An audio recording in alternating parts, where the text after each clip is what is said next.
Hello crafted shutter watchers, welcome to another fantastic video. Today I'm going to squeeze out another one before I head to the cold country of Canada this coming weekend.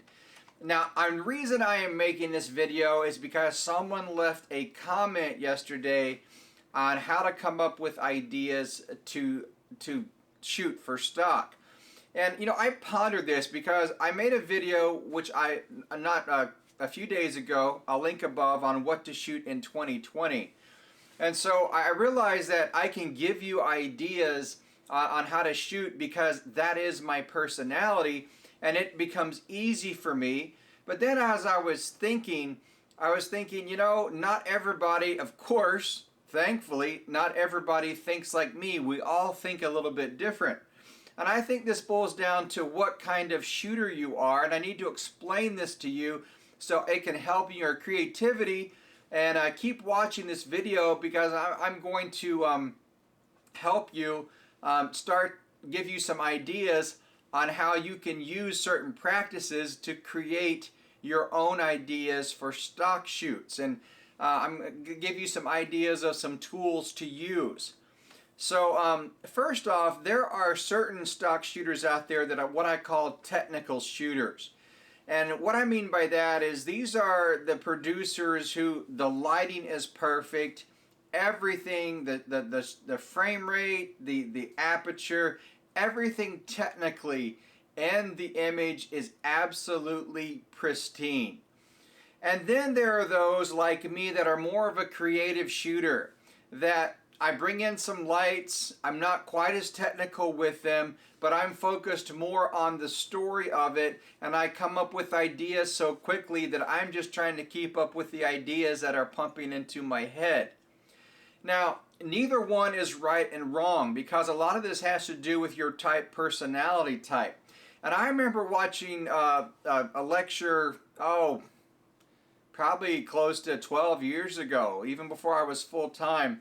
And someone said, if you are technical and creative, you are unstoppable.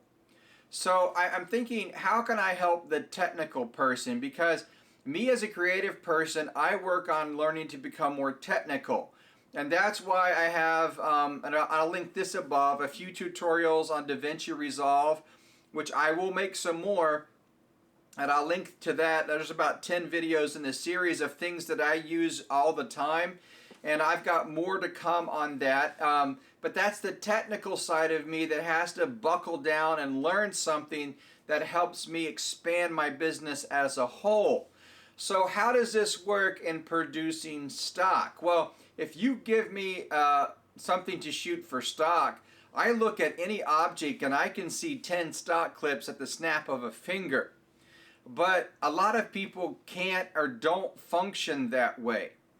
So what I want you to do if you're a technical person, and even if you're a creative person like me, this is extremely helpful. So get a blank piece of paper, all right? And we're going to create a word diagram on this. So what you do on this blank piece of paper, and I'm going to use a simple job to give you an illustration of how you can start to do this, okay? So in the middle of the blank piece of paper, you write a job, and I'm going to give a simple one, a secretary. It's a common job.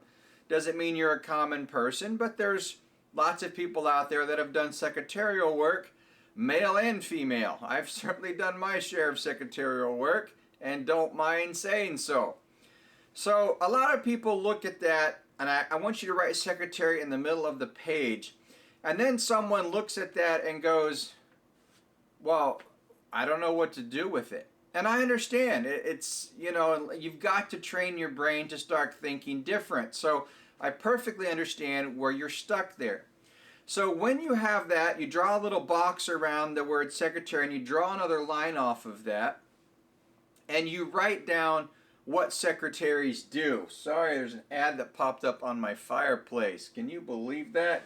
I gotta skip this ad because, oh, there it is. Because you people, you need your fireplace, man. That's bad. I guess they need to make money too. So, secretary. You write off what secretaries do off of that. So, you can write off, typing a Word document, answering the telephone, any kind of job that a secretary does, you can write down. Now you're like, well, they just answer the phone and work on the computer. Okay. Now, that's only 2 stock clips. Well, not really, because at the top of the page, I want you to write close, medium, and far. Okay? Close, medium, and far. You can use close, medium, and wide. That's fine too, whatever works for you. And the close, medium, and wide are different shots, okay? A close shot, a medium shot, and a wide shot, or a far shot. Then before, I want you to write beside that at the top of your page, emotions. Anger, happiness, frustration, grief. Write a list of emotions. So you have your angles and you have your emotions at the top of your page, and you have your secretary down there. Now you said, well, I only had working on the computer, and I only had, answering the telephone. I can't think of anything else. That's good, okay? We're starting somewhere. So on the working on the computer, if you have anger and you plug that into working on the computer on your little word tree, then you have an opportunity to show frustration at your computer when something goes wrong. And so you mark your little word tree off of computer frustration. Now, off of frustration, you can have screaming at the computer, write another screaming at computer, write another throwing something at the computer, write another kicking computer, hitting computer, okay? And you get the idea. The same thing goes for joy. So you've got frustration there on your word tree. We can go to joy off your computer. We can go celebrating, happy, joyous, loving my job. And all those are part in the expression part that's going to make a great stock clip. So on your wide, medium, and far that you have plugged in at the top of the page, what you can do is you can take your anger and you can use an anger shot and you can film it at wide, medium, and far. Make sure it's varied enough that it's useful, but can also tell a story. So if you have frustration, you can have your fist banging on the keyboard. Don't get fired, okay? Borrow a broken one. IT people have broken computers all over the place, You can have a lot of fun with a broken computer. So borrow a keyboard, banging your head on the keyboard, do a close-up of that, do a medium of that, do the other side and do a far of it. Just switch it up a little bit. And so there, as you plug in emotions to your word tree, you start to get more and more clips to work off of that.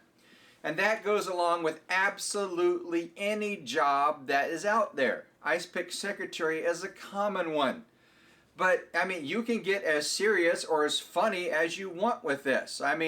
You can do this with a plumber. You can do this with a carpenter. You can do this with a mechanic. You can do this with any kind of job out there.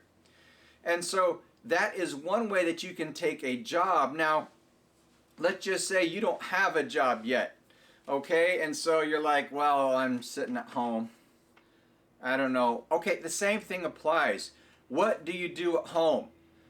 Oh, I sleep, all right? Write sleep in the middle of your paper. Write wide, medium, and far, close, medium, and wide, whatever works for you there. Write emotions down there. Go to your bedroom.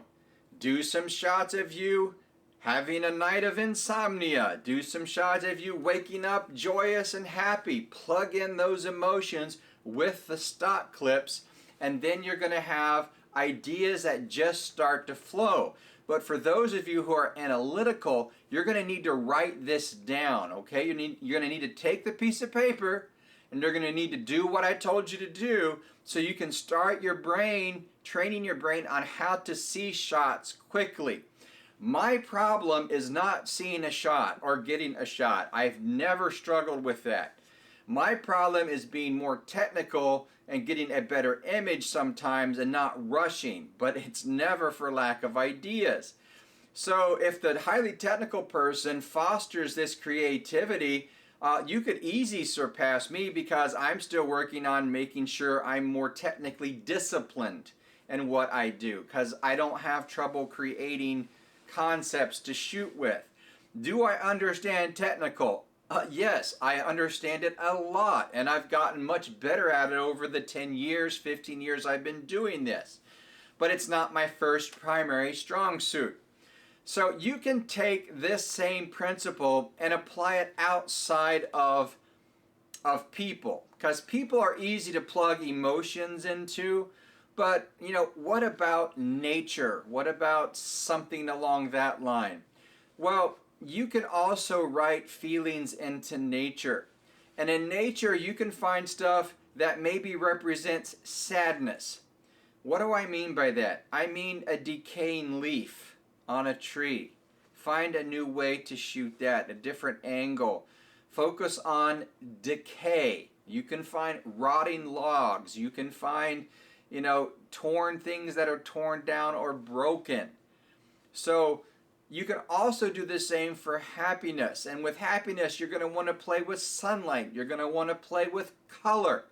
And you're going to need to take a piece of paper and write this down. You can also do backgrounds with nature. You can do moody backgrounds. You can do happy backgrounds. You can do bright backgrounds. These are words that you would write in your description. Bright, nature, background, useful for, and you can list what it's useful for. And these are just some of the ways that you can start a journal. You can buy a journal and carry it with you. You can buy something in your pocket. And I have not researched this. I just wanted to get this video out. I have not researched, but I'm sure there's an app on the phone that will help you organize this as well, okay? And I don't have one to recommend to you now, but you can dig up some apps for Android about creating lists and ideas. I'm sure there are hundreds of them out there. Sometimes just a piece of paper and a pencil works better for me, but every one of us are different, so do what works for you. So I hope that you find this useful. It's taking a principle of what you see and plugging more into it. With nature, that's why I always write wide, medium, and far, meaning change your angles, get something different, shoot at different times of day. Put at the top of your paper those things that can vary, like time of day, the angles of camera, emotions, lighting. You can put the things that you can change at the top, then build your tree out from there and plug those things into your word tree, and you're going to have a shot list like that, okay? Now, I hope you found this extremely useful and helpful. It is a way that I think, so that's the way my brain works. I do write down shoot ideas. I do make ideas. It takes me about 10 minutes to come up with ideas that I want for a shoot, and most of the time I can't even get them all done. So that's the way my brain works. So listen, if you haven't subscribed to the channel, now's a good time to do so, because I got a lot more great information coming. And that's all I'm going to tell you right now is create those shot lists. If you have any more ideas, you can plug them down in the comments below, or to expand on the idea that I gave you. Be sure and leave any suggestions for other artists out there. Maybe you can help someone else as well. Subscribe to the channel, ring that bell, check out the community tab, get involved in the channel, share the channel with other people. This can help you in music, photo, video, illustrations, anything you do. This can help you come up with new ideas for shooting, even movies, okay? It's a powerful tool. Your brain is an amazing, amazing tool. And just because you're technical does not mean you can't be creative. You just have to train your brain to be creative, and vice versa is true. So we're all here learning and growing together, and we will see you in the next video.